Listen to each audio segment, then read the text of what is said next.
Hello friend, स्वागत अछि अहाँ सबके संतोष ग्लोबल स्टडीज यूट्यूब चैनल पर। तो आइ हम बिहार बोर्ड मैट्रिक परीक्षा 2026 के लेल कक्षा 10वीं के जे मैथिली बुक अछि अरिपन ओहिके अध्याय नंबर 2 जे गद्यखंड के अध्याय अछि ओकर नाम अछि राष्ट्रभाषा व मातृभाषा। अध्याय के हम सब सब्जेक्टिव क्वेश्चन देखे वाला छी। तो काल्हि हम पार्ट 1 देख ली सब्जेक्टिव क्वेश्चन के, तो आई पार्ट 2 देखबे। तो काल्हि दीर्घोत्तरीय और लघुत्तरीय क्वेश्चन भ गेल छल और दीर्घोत्तरीय क्वेश्चन नंबर 2 तक भ गेल छल, तो क्वेश्चन नंबर 3 के देखबे। तो क्वेश्चन 3 छे जे हिंदी के समस्या पर लेखक के विचार स्पष्ट करू। तो यहाँ लेखक के मतलब भेले भोलालाल दास जी, क्योंकि इनके अध्याय पढ़लिए रहे। तो कुछ हिंदी के समस्या पर लेखक के अर्थात भोलालाल दास जी के की विचार छन से कोई स्पष्ट करला। तो चलू स्पष्ट करै छिए। तो देखियो एकर उत्तर अछि जे हिंदी के समस्या पर लेखक भोलालाल दास जी के अपन विचार देने छथि जे भारत एकटा विशाल राष्ट्र अछि आ एहि राष्ट्र में अनेको राज्य अछि।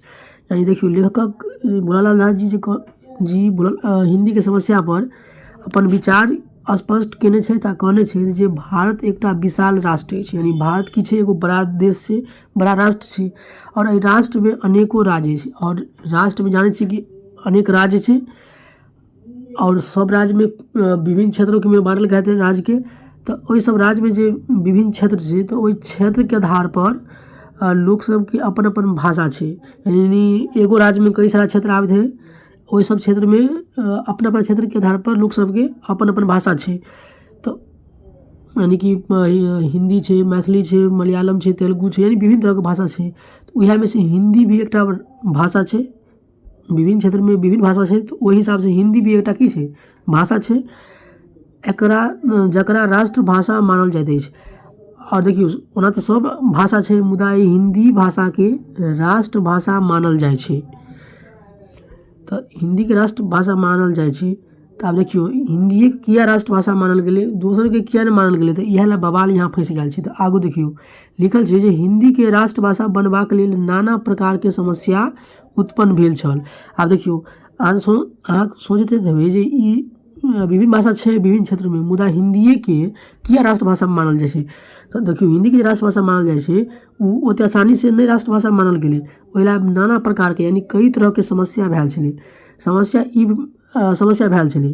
अब समस्या किया भेल छले से देखियो समस्या एहि दुआरे भेल छले तो कियाक तो सब क्षेत्र के लोग सब अपन अपन मातृभाषा के राष्ट्रभाषा बनेबाक चाहे छला, मुदा भोलालाल दास जी गांधी जी के नेतृत्व में हिंदी के आगू बढ़बाक प्रयास केलखिन।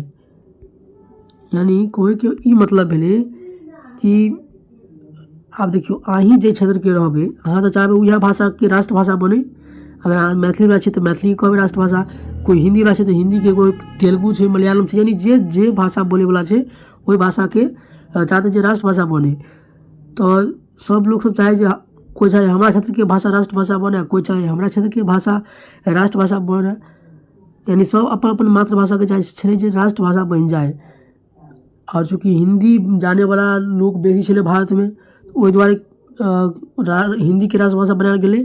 तब भेले ई कि भोलालाल दास जी जे छलखिन तो ई गांधी जी के नेतृत्व में, यानी गांधी जी राष्ट्रभाषा बनवा के लिए गांधी जी और भी लोग सब मिल के एहि के प्रयास में छलखिन। तो गांधी जी के नेता छलखिन, ते द्वारा कहल गेल छे गांधी जी के नेतृत्व में जे भोलालाल दास जी छथिन से और भी व्यक्ति सब मिल के हिंदी भाषा के आगू बढ़बाक प्रयास केलकै, क्योंकि हिंदी भाषा के जाननिहार लोग सब बेसी छले। तो एहि प्रकार से क्वेश्चन के आंसर समाप्त भ गेल।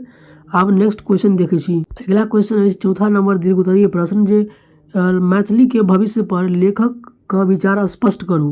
यानी मैथिली के जो भविष्य फ्यूचर की छे मैथिली भाषा के, ओहि पर लेखक यानी कि भोलालाल दास जी के विचार कैसे स्पष्ट करेला। तो चलू एकर उत्तर देखल जाए।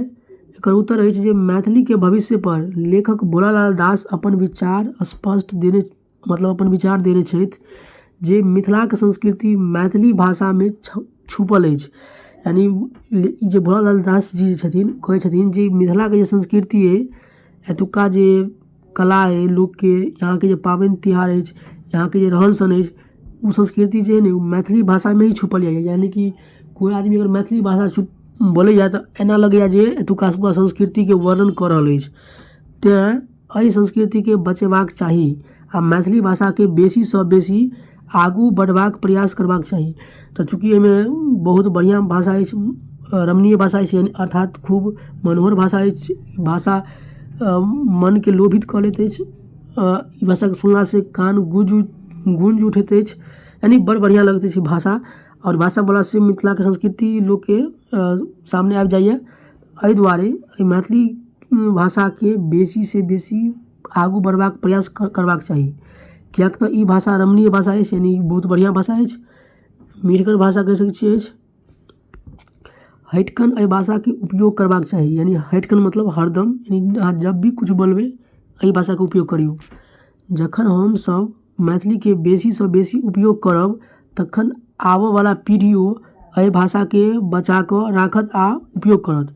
कोई चीज जेना अखन अपना सब एहि भाषा के बढ़िआँ से बोलबै, उपयोग करबै, तखन तऽ अपना सबके बच्चा पोता पोती या अगिला पीढ़ी सब, यानी भविष्य में आबयवला सबटा पीढ़ी एहि भाषा के बचा के राखत, आके प्रयोग करत, जैसे मिथिला के संस्कृति, मिथिला के भाषा सब सुरक्षित रहत। हमरा उम्मीद है कि अहाँके समझ में चलि आयल हैत। काल्हि एहि पाठ के सप्रसंग व्याख्या जे 5 नंबर में पूछत, और ई द्विगुत्रीय भी 5 नंबर में पूछे छै, तो काल्हि सप्रसंग व्याख्या ला क्वेश्चन करब।